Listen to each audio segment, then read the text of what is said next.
Hello, welcome to my channel. In today's video, I'm going to show you how to make this daisy or a Marguerite flower. I'm using this kind of yarn in a size of 3 and 3.0 millimeter crochet hook. You will also need a glue and an 18 centimeter long of wire. Start by making a magic ring, then chain, then make 6 single crochet inside the ring.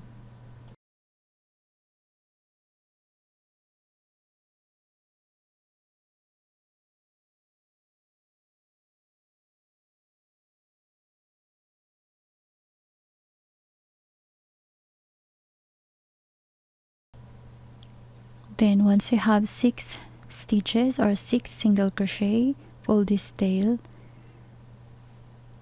and then for round 2, insert your hook in this first chain, then make a increase or 2 single crochet in the same chain.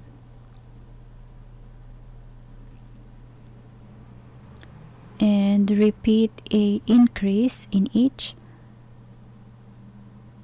for a total of 12 single crochet stitches around.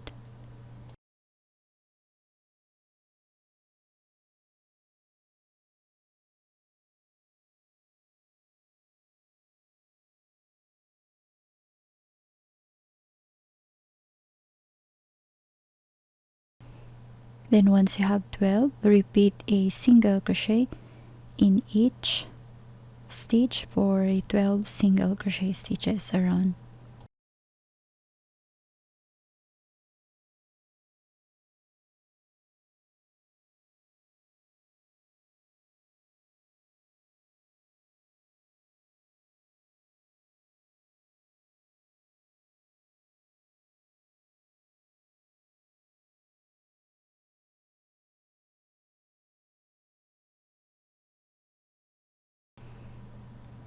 Once done, cut the yarn, pull up this hook, then grab your darning needle,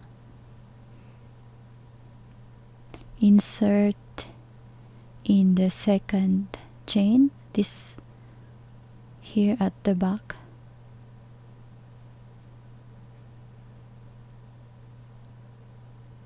then insert in the back loop on the last stitch.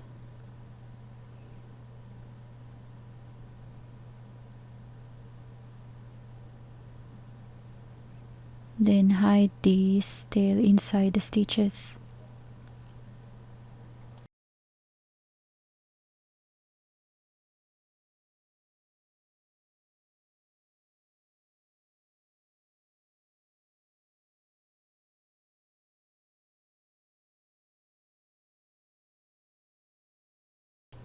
So now normally you will still have 12 stitches or chain around.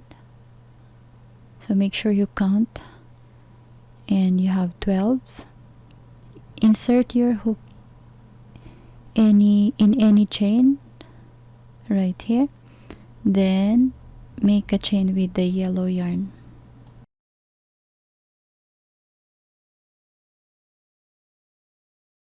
Hold the tail and then add a single crochet on that same chain, and then single crochet in the next 2, 3,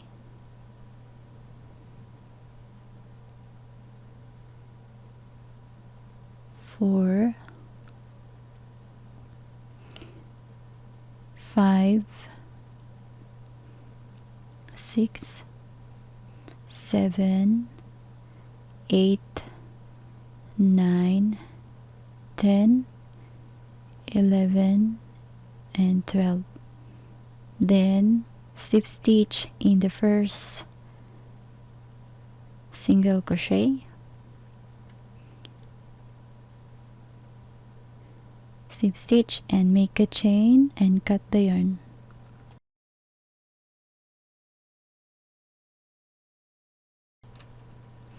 Okay, now we will insert the hook at the back loop only, right beside this tail.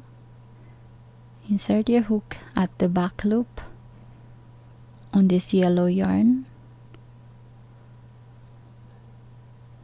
Then insert the green yarn. Make a chain and then skip the chain right beside this tail, not on the first, in the second, at the back loop only.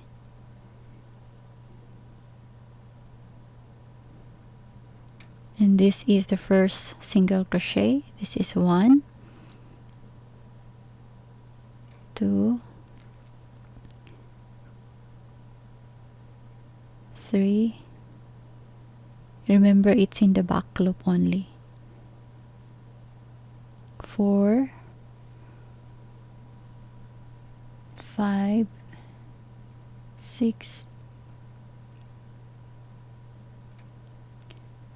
7, 8, 9, 10, 11, and 12.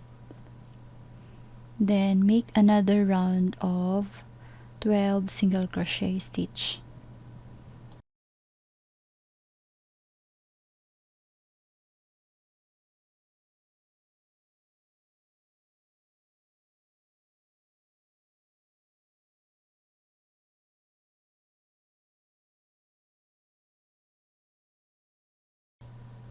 Then after that, pull up this loop and wrap 4 times on your finger.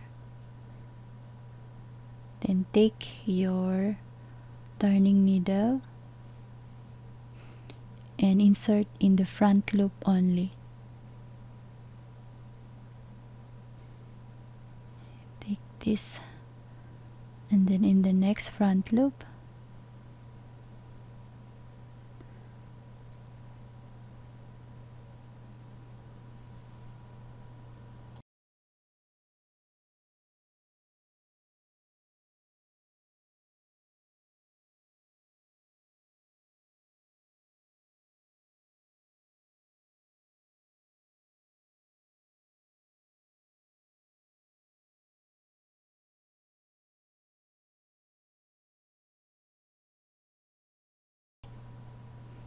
okay, now this time we will take the yellow yarn, insert your hook in this yellow front loop only, then chain with the pink yarn. Hold this tail, then make a chain of 7. 1, 2, 3, 4, 5, 6, 7. Then half double crochet second chain from the hook. 1, another half double crochet in the next. 2, 3, and 4, and then single crochet in the next, and then single crochet in the last.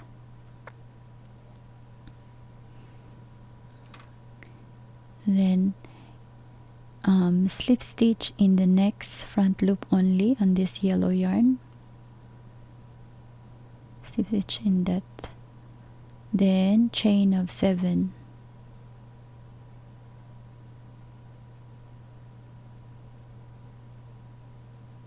Then half double crochet second chain from the hook. 1, 2, 3, and 4. Then single crochet in the next 2. Then repeat this for a 12 in total.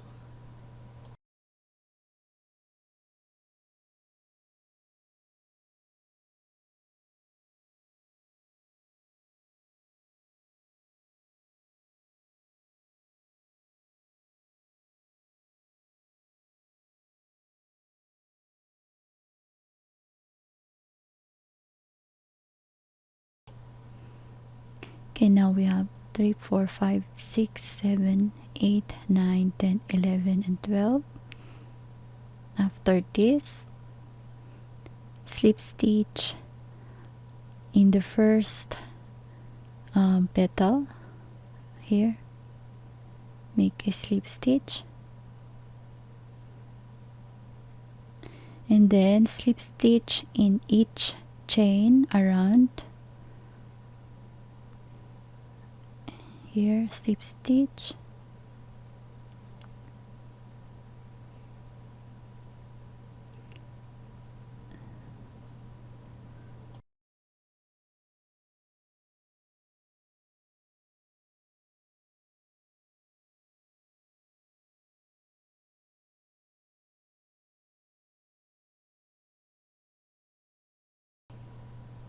then repeat slip stitch in each petals around.